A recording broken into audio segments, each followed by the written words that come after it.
खबर वही जो सच को दिखाएं।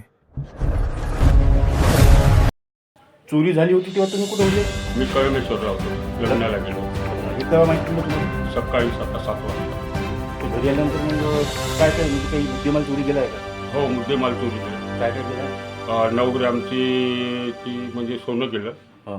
आणि 1,92,000 कॅश. तुमचं पूर्ण नाव काय? गजानन रामकृष्ण तुम्ही शिक्षक आहे ना? रिटायर्ड शिक्षक. मी आता सर्व 9 वाजता आलो. तुम्ही कुठं बाहेर गेले होते? हो, गावाला गेली होती.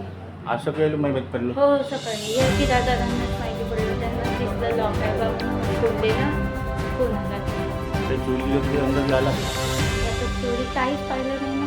तर पोलीस तो पाहिले तर मी हात लावून बघितलं. सेलू शहरात बुधवारी रात्री 2 घरांवर धाडसी दरोडे.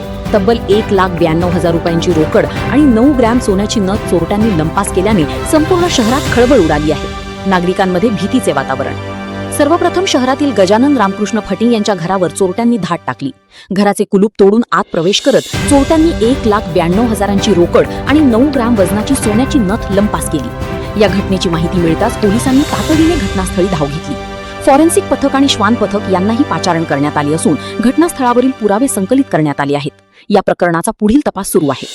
याच रात्री मेहरबाबा मंदिर परिसरातील विनोद जगदाळे हे कुटुंबासह बाहेरगावी गेले असताना त्यांच्या घरालाही चोरट्यांनी लक्ष्य केले. 4 तोळे सोनं आणि 50,000 कॅश घराचे कुलूप तोडून लंपास केली. सर्व कपाटांची उचकापाचक करण्यात आली आणि घरातील साहित्य अस्ताव्यस्त फेकून देण्यात आले.